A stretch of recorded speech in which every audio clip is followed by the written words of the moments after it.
la clase pasada vimos las figuras retóricas, empezamos a verlas, ¿verdad? Vimos dos videos donde nos hablaban prácticamente los dos videos sobre las figuras retóricas.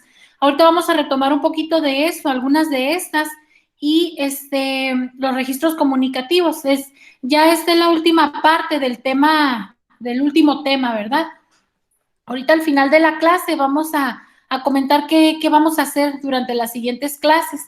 Bueno, la metáfora es una de las figuras retóricas en la comunicación visual y bueno, se considera metáfora o hay metáfora cuando se sustituye algún elemento de la imagen por otro según una relación de semejanza de carácter arbitrario, ¿verdad? Por ejemplo, en este caso, cuando hay una comparación entre dos cosas similares o dispares, pero que tienen un elemento en común, hay una sustitución de una cosa por la otra. Hablamos de una metáfora. Este es un ejemplo en publicidad de unos chicles, ¿verdad?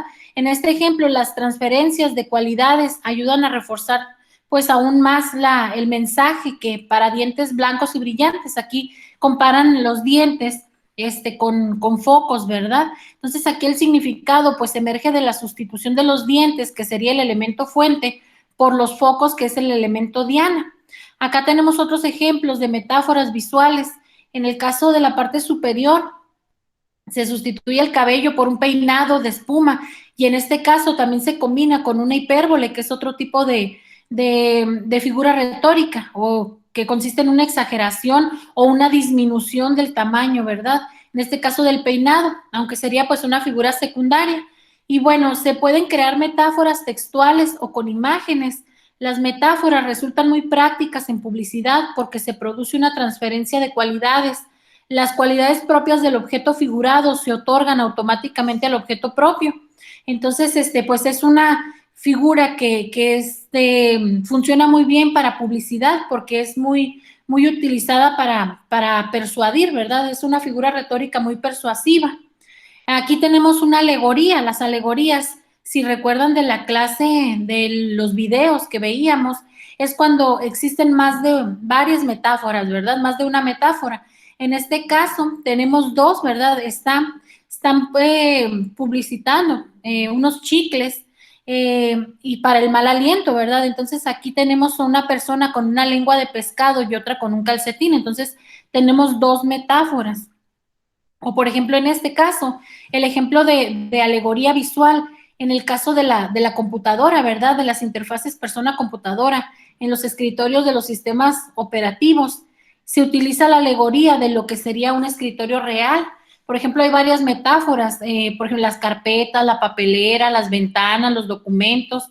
Y bueno, la alegoría es una figura con un sentido muy abierto, casi limitado. La metonimia, se habla de metonimia cuando se da una sustitución de un elemento por otro porque hay una conexión física entre los dos. Esta conexión puede ser casual, espacial o temporal. Por ejemplo, aquí tenemos uno, cuando nos referimos al final de la cama como los pies de la cama, estamos utilizando una metonimia, ya que la relación que se establece entre el concepto fuente y el concepto diana es de contigüidad, puesto que en la zona a la que nos referimos, pues suelen reposar los pies, ¿verdad? O por el contrario, cuando en el ejemplo anterior se acuerdan de lo del cabello rubio, que lo comparaban con el oro, tus cabellos son como el oro, por el color, haciendo la semejanza en el color, pues aquí se utiliza una metáfora en el caso de la comparación del cabello rubio con el oro, ya que no hay relación de contigüidad entre el pelo y el metal, el oro en este caso, ¿verdad? Estos son otros ejemplos de metonimias visuales, por ejemplo, estos muy utilizados en publicidad de alimentos. El significado emerge de la sustitución del envase, que sería el elemento fuente, por rodajas de tomate, que es el elemento diana, ¿verdad? Para dar la idea al consumidor de que el producto es igual, prácticamente igual al natural, al tomate natural, no es muy procesado.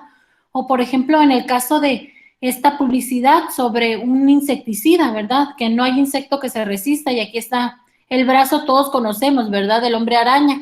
O en el caso de la publicidad de una marca de zapatos que ponen a los pies, o sea, los zapatos de ellos son tan cómodos que parece que caminan descalzos, ¿verdad? Que no traen zapatos. O en este caso también es de publicidad sobre un refresco. La metonimia visual, el significado emerge de la sustitución de la lengua, que sería el elemento fuente, por una fresa, que es el elemento diana, y la relación entre el elemento fuente y diana es de contigüidad. Y bueno, aquí Fantaberry realiza un paralelo entre la lengua y las papilas y la fresa y la textura, y establece una analogía sobre el sabor que va a dejarnos esta bebida, que es de fresa, ¿verdad? O por ejemplo, otro caso, en esta foto de la Casa Blanca nos puede significar al presidente del gobierno de Estados Unidos de América, si desconocemos que el presidente del gobierno estadounidense vive en la Casa Blanca, o incluso desconocemos qué tipo de edificio es ¿verdad? De la fotografía. Y bueno, aquí, en dado caso, si desconocemos esta información, pues difícilmente podremos entender la metonimia. Por lo tanto, para entender una metonimia, pues se requiere un cierto grado de conocimiento cultural del espectador, ¿verdad? Si no, aunque se haga se utilice esta figura retórica, pues no va a hacer sentido a todos los espectadores. La sinécdoque es un caso particular de metonimia, donde se sustituye el todo por una parte o la parte por el todo. También en el video hablaban sobre la sinécdoque. Se da una relación parte-todo, por ejemplo, al utilizar la representación del sombrero de cowboy para representar a un ciudadano americano, o la silla de montar nos significa un jinete, o un casco nos indica un motociclista, por ejemplo, ¿verdad?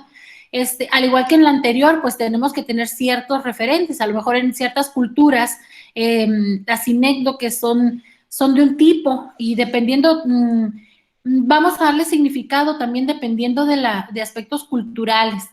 Todos ellos pueden ser más o menos evidentes, va a depender mucho de los referentes culturales, ¿verdad? Los publicistas que conocen de la tendencia humana, de centrar más la atención cuando se habla de un individuo, algo más emotivo, que de toda una sociedad o grupo más genérico, hacen uso de la sinécdoque, de la parte por el todo. Vamos a ver, por ejemplo, este último párrafo es muy utilizado en publicidad. En el caso, por ejemplo, de las campañas de solidarias, ¿verdad? Funciona más hablar de una trágica historia de un niño, por ejemplo, de una persona, que mostrar números estadísticos también muy, muy graves, ¿verdad? Que hablan de la realidad. Temas como, por ejemplo, el maltrato infantil, la violencia doméstica, el SIDA, los conflictos armados, racismo, catástrofes naturales, etcétera, pues resultan mucho más efectivos enseñando una imagen personalizada que mostrando pues todas las consecuencias derivadas de estos eventos. Y aquí tenemos dos imágenes sobre publicidad, sobre violencia contra niños y violencia doméstica. Aquí también tenemos otros, por ejemplo, en cuanto al racismo, ¿verdad? Es muy de esta marca, de United Colors. Utilizan mucho este tipo de retórica visual para la publicidad que hacen de sus productos. Y pues acá tenemos otro, ¿verdad? Sobre la contaminación. También tenemos el calambur, que también denominado juego visual o trampatojo, y es una figura retórica que consiste en un engaño visual explícito. En la representación nos parece ver algo que realmente no está representado. Aquí, por ejemplo, podemos ver, si lo vemos a primera vista, parece que es una cabeza, ¿verdad? De una persona, pero ya después pues está la parte derecha, la mitad derecha pues está formada por otro tipo de elementos, ¿verdad? O de objetos. O en este caso, el acomodo de los artículos que están en este baño. Si lo vemos de lejos o lo vemos a primera vista, podemos confundirlo con la fotografía de esta persona que está aquí, ¿verdad? Entonces, este es un tipo de figura retórica llamada calambur. También tenemos la prosopopeya o personificación. En este caso, pues es una de las figuras retóricas que más se utilizan, ¿verdad? Sobre todo para publicidad para niños también. En las representaciones visuales comerciales, y consiste en otorgar a objetos inanimados o animales valores animados o humanos. Por ejemplo, aquí una cuchara en una bañera, como lo haría una persona, por ejemplo, para promocionar este cereal para desayuno. O en el caso de Bachoco, utiliza mucho este tipo de retórica, ya sea la prosopopeya específicamente, ¿verdad? Y en este caso, pues para anunciar carne de pollo, ¿verdad? Que dice las mejores piernas. Y de estos van a encontrar muchos en internet de la marca Bachoco. Hay muchos de esta publicidad. Entonces, bueno, la prosopopeya se utiliza mucho en el género infantil. Los animales hablan o las cafeteras cantan y bailan, y también lo podemos encontrar en muchos anuncios publicitarios, ¿verdad?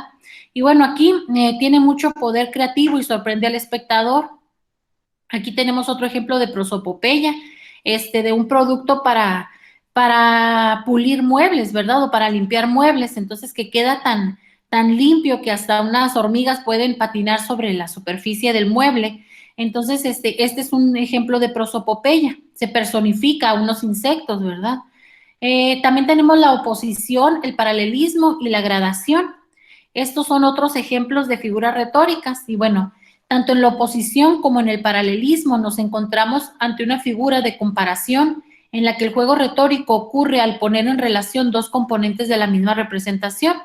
Cuando la comparación se realiza entre dos elementos que se oponen explícitamente o que son contrarios, estamos ante una oposición, y cuando los elementos se asemejan, es decir, son semejantes, ante un paralelismo. Y tanto en la oposición como en el paralelismo se utilizan mucho para provocar al espectador. Y la gradación, pues, es una modalidad del paralelismo donde además se introduce el concepto de escala. Aquí tenemos, por ejemplo, algunas figuras que son figuras retóricas de oposición. Aquí, por ejemplo, el significado general de esta imagen emerge de la oposición explícita entre el significado de la cuchara y el de la sombra del tenedor, ¿verdad? O, por ejemplo, en esta de Pepsi y Coca-Cola, es publicidad de Pepsi, ¿verdad? Por lo que observamos, pero es un tipo de oposición. O aquí, en el caso de lo que decíamos, ¿verdad? Que son muy polémicas la publicidad de esta marca. Ponen a dos personas, el opuesto, ¿verdad? Lo que consideramos opuesto. En el caso del paralelismo, aquí, por ejemplo, tenemos una escalera que sostiene, ¿verdad? Y acá tenemos una muleta. Y bueno, el significado general de esta imagen emerge del paralelismo explícito entre el significado de la escalera y de la muleta. O, por ejemplo, aquí el chocolate lo comparan con un teclado de computadora. O acá las mascotas con personas, ¿verdad? Donde se encuentra cierta semejanza. La gradación, por ejemplo, aquí tenemos ejemplos de gradación, como en este caso la persona y cada vez se hace más pequeño el objeto, o en este caso de la fotografía de esta persona o de un joven que como con el tiempo va madurando y se convierte finalmente en una persona, en un adulto mayor o anciano, ¿verdad? Entonces, también la repetición o anáfora. Bueno, estamos ante esta figura retórica cuando el autor, de forma deliberada y pretendiendo un sentido, repite alguno de los elementos de la imagen. Y bueno, el proceso de repetición puede tener varios significados. Por ejemplo, cuando este personaje, Andy Warhol, lo utiliza en sus serigrafías, pretendía con ello que las representaciones artísticas fuesen lo más parecidas posible a las representaciones comerciales producidas en serie y por lo tanto repetidas. Y bueno, este autor pretendía mediante este juego retórico transmitir la idea de que el arte debía dejar de ser un objeto único, hecho a mano, para pasar a ser un elemento repetido y creado en forma industrial. Entonces esto se utiliza mucho en arte contemporáneo, ¿verdad? Y bueno, a partir de este recurso de Warhol, han sido muchos los publicistas que han incorporado este tipo de figuras retóricas en sus campañas, la anáfora. Aquí tenemos otro ejemplo de Andy Warhol, donde utiliza mucho la repetición para crear una narrativa lineal en sus obras. O, por ejemplo, también, bueno, de este autor son estas, las de las sopas, estas del Che Guevara y de Marilyn Monroe. Y aquí tenemos otros ejemplos de anáfora, donde hay repetición, ¿verdad? De elementos. Entonces, la epanadiplosis, perdón. Bueno, existe este recurso o es el recurso empleado profusamente en la literatura y que el principio y el final de una misma secuencia se repiten. En este caso también las imágenes, ¿verdad? Ustedes pueden ver cómo aquí en el perro tenemos la cabeza al inicio y al final, o en esta secuencia de imágenes, la primera y la última se repiten. Y bueno, en los videos también hablaban sobre la epanadiplosis en literatura, ¿verdad? Cuando se repite una misma palabra al principio y al final de la oración. La hipérbole o exageración. Hablamos de exageración para agrandar o para disminuir el tamaño, ¿verdad? Y bueno, estamos ante una hipérbole cuando el autor exagera de forma explícita algún elemento de la imagen. Por ejemplo, aquí la botella o una lata de cerveza es mucho más grande que el tamaño que le corresponde, ¿verdad? Comparada con personas cercanas al objeto. O en este caso, otro ejemplo de hipérbole, el significado emerge del enorme e imposible tamaño de la araña, creada por el artista Louis Bourgeois, para un museo, ¿verdad? Entonces, aquí tenemos otro ejemplo, o por ejemplo de Apple. Observamos el tamaño exagerado de una mosca en comparación con el más pequeño del iPod. Bueno, hay una evidente intencionalidad comunicativa de remarcar las medidas del producto a publicitar. En esta imagen vemos también la figura de la personificación, ¿verdad? Ya que la mosca pues está escuchando música o algo, ¿verdad? En el iPod. Entonces, aquí se combinan dos figuras, tanto la hipérbole como la prosopopeya, ¿verdad? Personificar o darle actitudes humanas a un insecto en este caso. Entonces, bueno, la combinación de más de una figura retórica, pues es muy común en publicidad, ¿verdad? Y no hay problemas para entenderlo, como podría haber en la literatura en dado caso. Préstamo es otro ejemplo que no viene en los videos. Y bueno, cuando un autor recurre a otra imagen al estilo de otro autor o un tema que no es el de la propia representación para argumentar su discurso, está recurriendo a un préstamo. En la construcción de la imagen comercial es muy habitual y son muchas las campañas publicitarias que se basan en estos estilos, ¿verdad? Cuando se realiza este proceso en las imágenes artísticas, los autores suelen usar obras de otros artistas, como hizo Duchamp en su versión de la Mona Lisa con bigote, que vamos a ver en la siguiente diapositiva. Y bueno, en este caso el proceso se llama apropiacionismo y es un recurso retórico muy empleado en arte contemporáneo, ¿verdad? Aquí, por ejemplo, podemos ver esta obra. El significado emerge entre muchas cosas de lo que connota la figura de Bart Simpson, en la cual se ha apropiado el autor para hacer su representación. Aquí tenemos lo que decían, la Mona Lisa, ¿verdad? O en este caso de publicidad de alimentos. Es de un personaje de Marvel, creo, ¿verdad? Entonces, pues ahí ya los que han visto la película o conocen a los personajes, pues ya pueden asociar, ¿verdad? Y en este caso en McDonald's, pues en esta publicidad, ellos promocionaban figuras para niños de los personajes o superhéroes.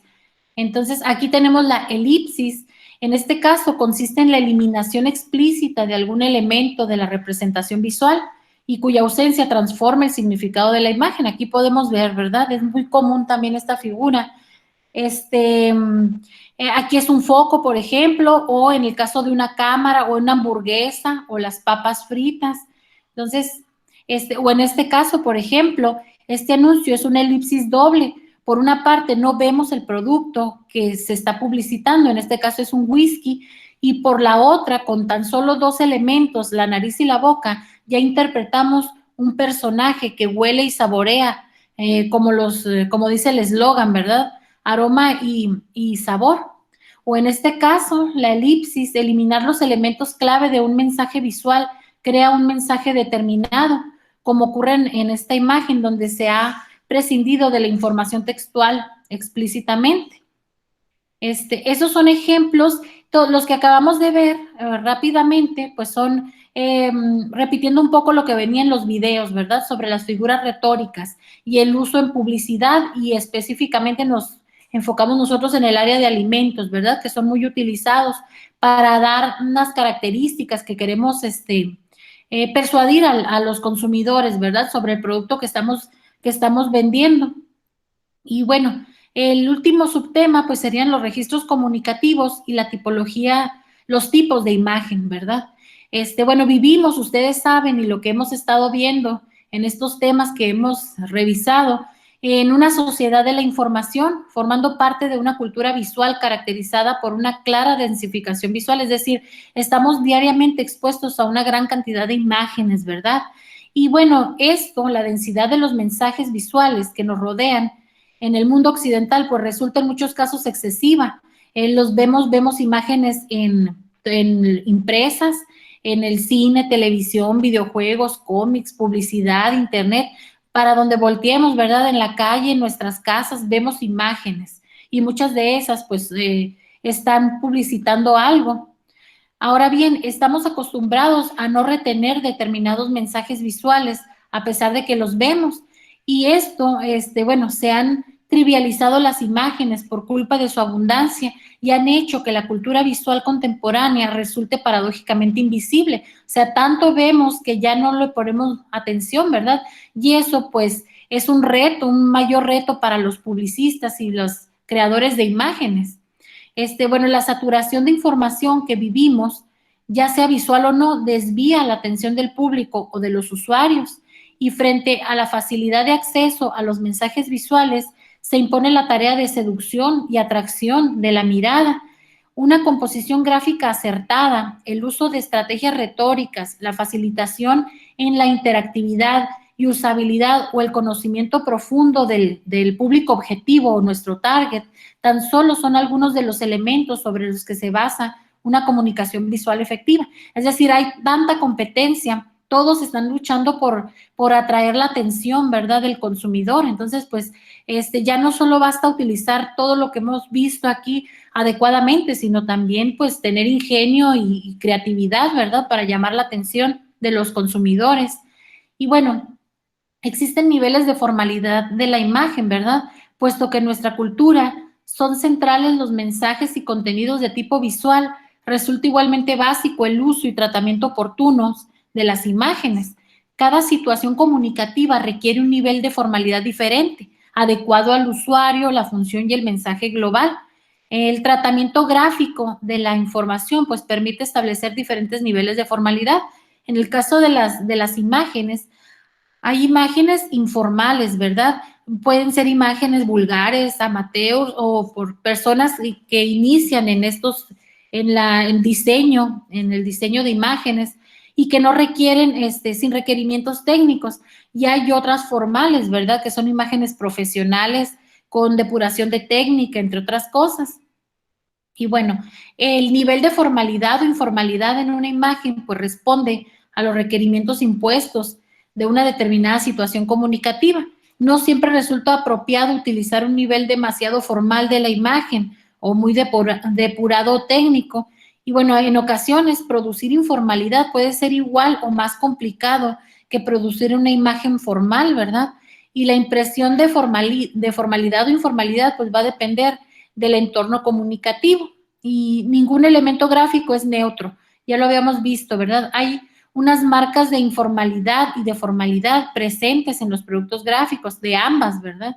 Y estas nos transmiten unas sensaciones totalmente subjetivas. En este caso, habla sobre sensaciones que nos producen las imágenes informales y formales. Por ejemplo, en el caso de las informales, pues el desorden, aparente ausencia de una línea gráfica, desequilibrio compositivo, contrastes y confusión estética, apariencia de defectos técnicos. En el caso de las formales, pues el orden, la coherencia y línea gráfica, equilibrio compositivo, depuración estética y el arte final y acabados muy cuidadosos, ¿verdad? Y bueno, finalmente vamos a hablar de 4 tipos, en este caso 4 tipos de imágenes. En uno de las tareas o actividades, habla sobre 3, pero bueno, puede ser diferente la clasificación, pero todas tratan de lo mismo, ¿verdad? aquí empezamos precisamente con esto, de que no existe una clasificación única y cerrada de los diferentes tipos de imágenes. Se pueden tener clasificaciones diversas o incluso contradictorias. Se pueden usar varios criterios para clasificar las imágenes. Por ejemplo, el medio de producción, que si es dibujo, pintura, grabado, fotografía, cinematografía. La función social, si es cartelismo, publicidad, arte, o las características técnicas, por ejemplo, en color blanco y negro, proyectadas, impresas, etcétera, ¿verdad? Entre otros criterios. Y bueno, según el objetivo e intencionalidad que persiguen, el motivo por el que se han creado, podemos citar 4 tipos de imágenes, 4 tipos generales de imágenes, que serían las expresivas, informativas, persuasivas y narrativas. En el caso de las expresivas, pues quiere comunicar estados de ánimo, ¿verdad? O algo subjetivo. Y bueno, se hallan en las representaciones propias de la historia del arte, los dibujos e imágenes hechos con libertad, y son imágenes originales con un alto componente creativo. En general hablamos de todas las imágenes en arte, ¿verdad? Generadas en forma artística. Después tenemos las imágenes informativas. Bueno, estas tienen intencionalidad de dejar constancia de un hecho verídico y son producidas para registrar una realidad. Tienen una función claramente informativa y explicativa, y resulta habitual el uso de códigos de representación estandarizados para seguir un mayor grado de verosimilitud y legitimidad, ¿verdad? Imágenes de ejemplos, imágenes de fotografías de prensa, retratos, audiovisuales, documentales. Sí, muchas de las imágenes que ustedes como ingenieros químicos o ingenieros en alimentos son de este tipo, ¿verdad? Informativas, ya sean de equipos o de procesos. Dentro también en el capítulo que les pasé, que les pido que hagan un resumen, ahí viene dentro de las informativas, hay categorías o subcategorías, ¿verdad? De imágenes informativas, diagramas, etcétera. Las persuasivas, muy dadas en publicidad, ¿verdad? Bueno, se basa en el objetivo prioritario de modificar, alterar los criterios o el estado ideológico o anímico del público receptor. La publicidad sería su campo de acción más popular, ¿verdad? Todas las imágenes de publicitarias, muchas de las que vimos aquí de la retórica, los tipos de retórica visual caen en este tipo de imágenes persuasivas. En esta tipología de imagen es muy importante valorar cómo se establece la relación con el espectador. Se caracterizan por ser imágenes con un gran impacto visual, con una estética muy cuidada. Se complementan con textos y otros recursos audiovisuales para transmitir mejor el mensaje. Y aquí está un ejemplo de un anuncio publicitario de una marca de un bufete de abogados, creo que es. Entonces aquí pues ellos, la idea que quieren dar es que, bueno, ellos son abogados competitivos, ¿verdad? Los comparan con el lobo, ¿cómo serían? Pero hay también otros que se quieren hacer pasar por buenos, ¿verdad? En su profesión y no lo son tanto. Entonces aquí aparece. Y finalmente está la imagen, la narrativa, que sería, hay una voluntad de contar una historia, de ilustrarla, de representar una determinada estructura dramática. Y bueno, serían ejemplos de estos, los cómics, storyboards y las imágenes cinematográficas, son ejemplos así como los que están relacionados con narraciones literarias o informativas, ¿verdad? Y bueno, este sería el tema 4. Con esto terminamos el tema 4 de retórica visual y registros comunicativos.